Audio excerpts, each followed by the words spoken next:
students, so next let us start a new chapter, that is chapter 13.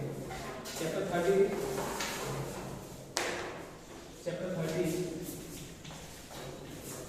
This chapter is on surface areas and volumes. Surface areas and volumes. Okay. Surface areas and volumes. So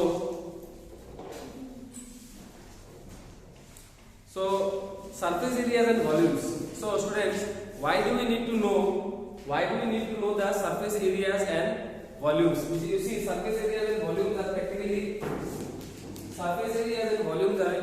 very very applicable in our life. So suppose this is a cuboidal room. So if you want to paint the inner surface, then you need to know what is the area of each of these walls, isn't it? What is the area of this wall? What is the area of this wall? Otherwise, the people who are painting, the painters who are painting the walls, how will they come to know how much paint is required for painting the walls of this room?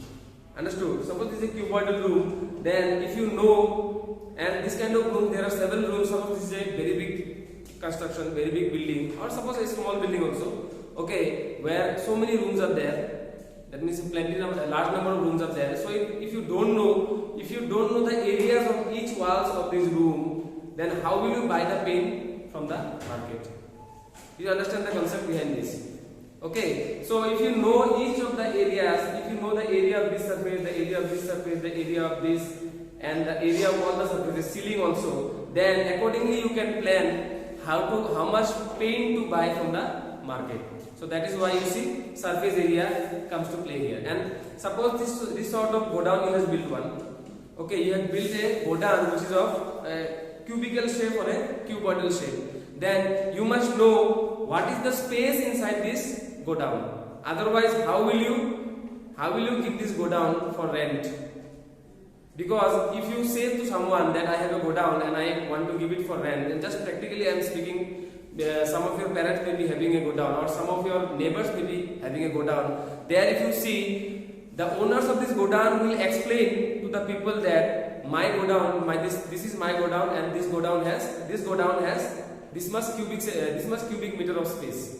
So then only the customer or who will take the godown for rent, that person will come to know how much things he can keep inside this godown. So here volume comes into play. So you see, volume, surface area and volumes are therefore a very very important part of our life.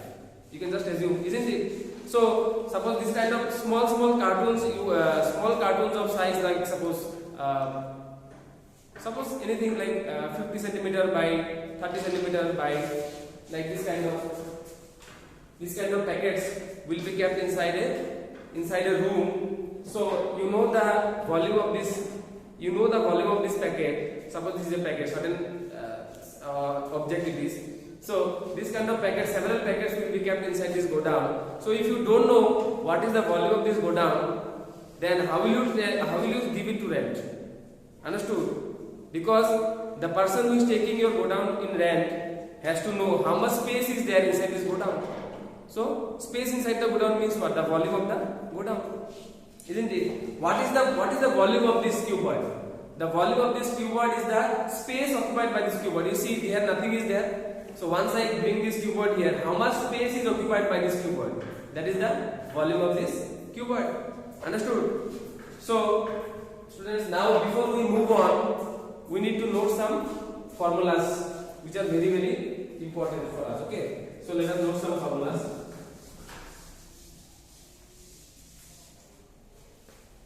So these formulas we had learned in the last year also, but still we need to revise these things. Okay.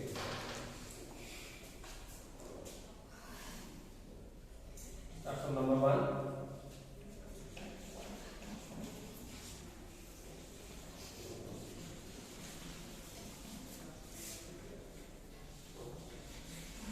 Total surface area of a cube is equal to 6 into side square.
area of a cylinder. Total surface area of cylinder 2 pi r into r plus h.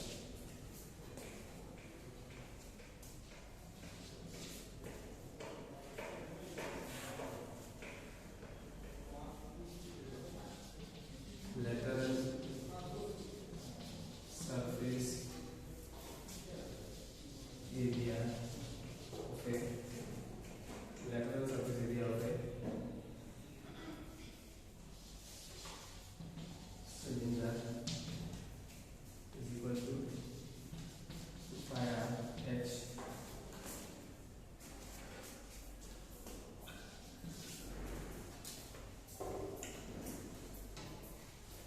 Volume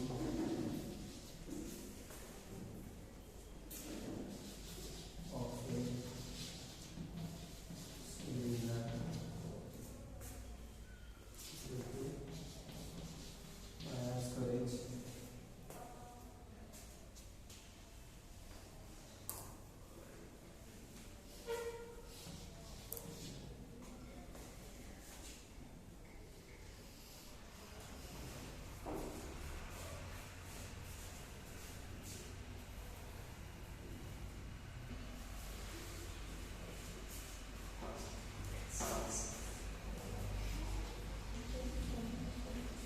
Lateral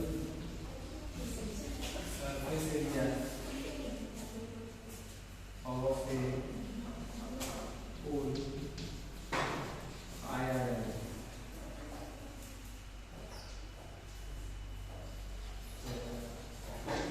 L is the flare height.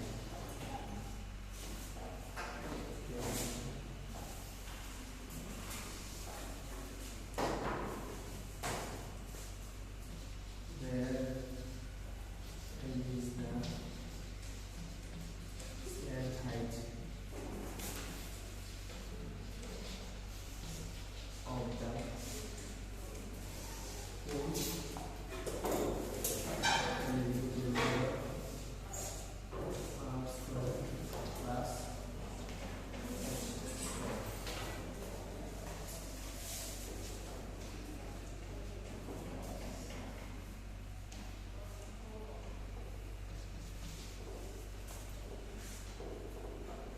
And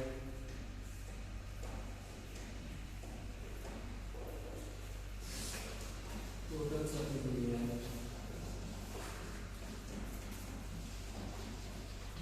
of the pole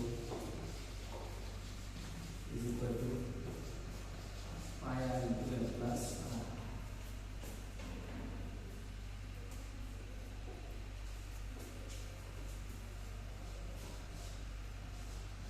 Volume of the pole is equal to 1 by 3 pi r square h.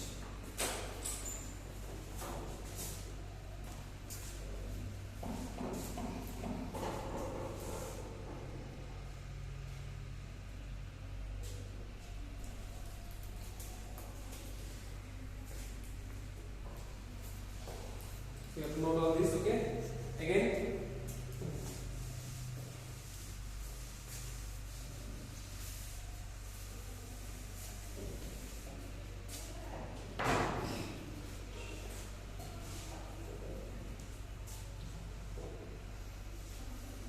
surface area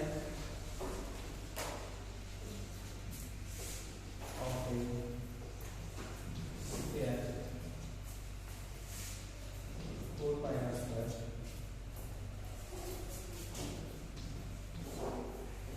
volume of a sphere is equal to 4 by 3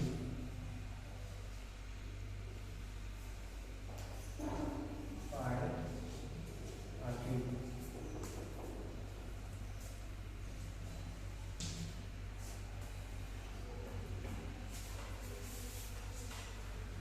So students, as I mentioned, there lateral surface area of pole. Lateral area of cone and the curved surface area is same.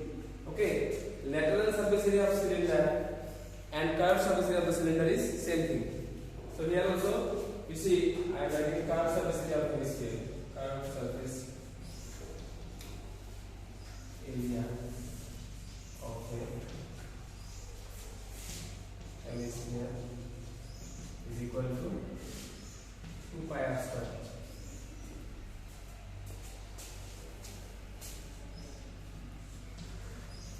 Total surface area of a hemisphere is equal to 3 pi r square.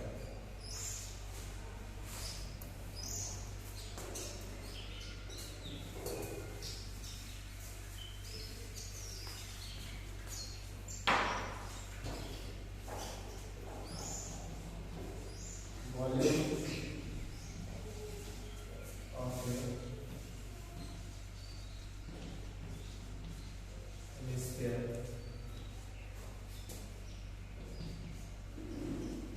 two by 3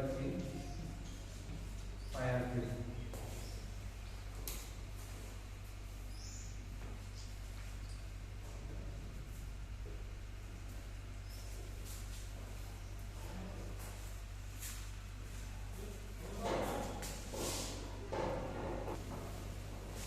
So, write two more things.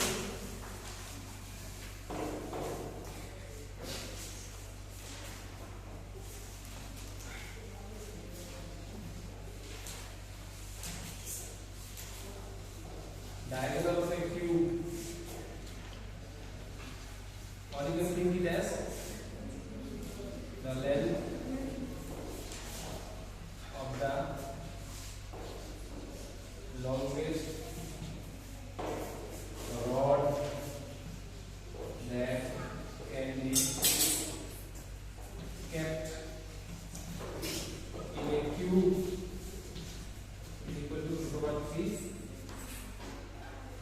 a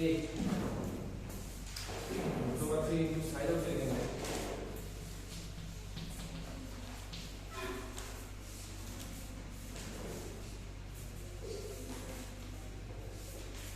And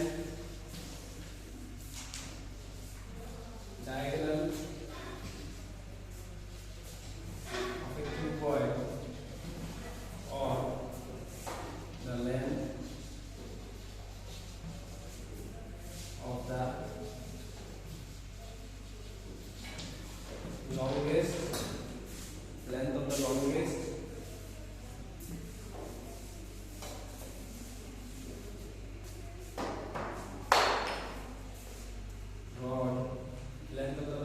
rod that can be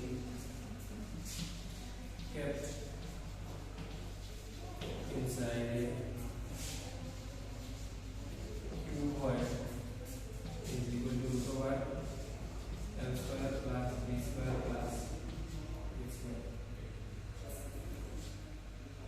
So very rarely you may require this formula also, so note it down. So these are all the set of formulas.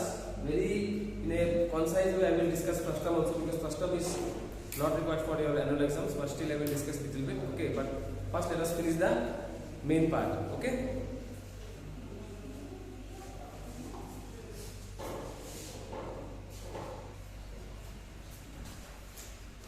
So students, till class 9 we have been getting single solids. That means surface areas and volumes of only single solids. Now in this class we will have combination of solids. That means one solid combined with the other. Suppose for example this is a cone and this is a cone and this is a cylinder. So one cylinder and cone will be combined.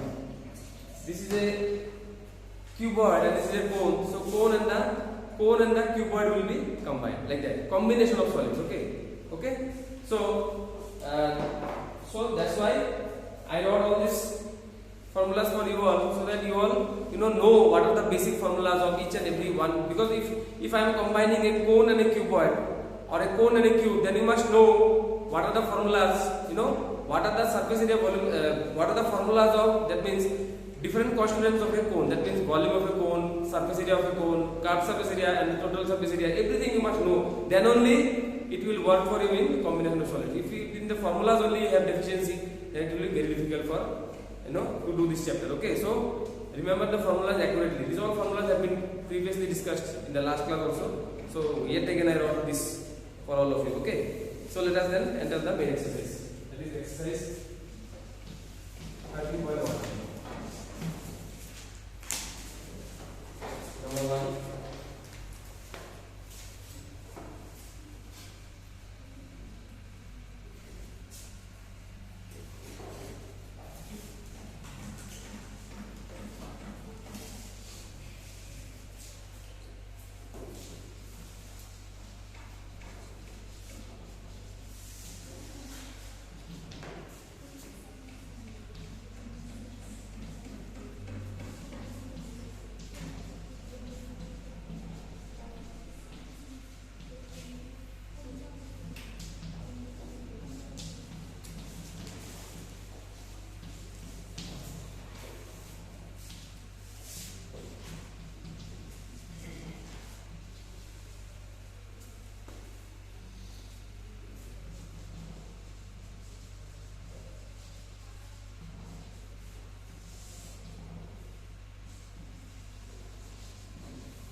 Surface area is a liquid. Okay.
So number 1, two cubes each of volume 64 centimeter cube are joined end to end. That means two cubes are there of this sort.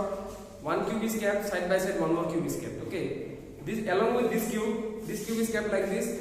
Along with that, one more cube is joined. Okay. So a cuboid is formed. If I join two cubes, then a cuboid will be formed, isn't it? So you have to find the surface area of the resulting cuboid like this. One cube is there. One more cube is joined. So it becomes a cuboid, isn't it? So first we need to know the length of each side of the cuboid, isn't it? So volume of the cuboid is how much? 64 centimeter cube. So volume of the cube, what is the formula? Side cube. Side cube is equal to 64 centimeter cube. So side cube is equal to 64 is the cube of which number? These all things must be very clear with you. Okay. 64 means 64 is the cube of which number? 4. So write 4 centimeter whole cube. This cube and cube is cancelled. So side is equal to 4 centimeter. So therefore, this each side of this one cube, each side of this one cube is how much? 4 centimeter. So each side of this one cube is 4 centimeter. If this side is 4 centimeter and this side is also 4 centimeter, then what will be the length? What will be the length of the cuboid, students? the cuboid that is formed, the length will be 4 plus 4, 8. And breadth will be same, isn't it? Breadth will be 4 only, breadth will not change because side by side I have drawn only one cube. So you see, this breadth will not change. Breadth will be 4 only. Breadth will be 4 and the height will be also 4. Okay, because only the length will change. Along with the cuboid, one more cube I have placed. So the length will change. So the breadth and height will be same. So the breadth is 4 and the height is also 4 cm. Therefore, surface area of the resulting cuboid is how much? 2 into LB plus BH plus HL. So 2 into what is the length of the cuboid? 8 and breadth is how much? 4. So write 8 into 4. Breadth into height, so write 4 into 4. And height into length, so write height into length, so write 4 into 8. Just put in the formula. Okay. So L into B, 8 4 is 32. B into H, 4 4 is 16, and H into L, so 4 into 8, 32. So 32 plus 32, 64 plus 16, 80. 2 into 80 will be how much? 160 centimeter square. That is the surface area of the resulting cuboid. Okay.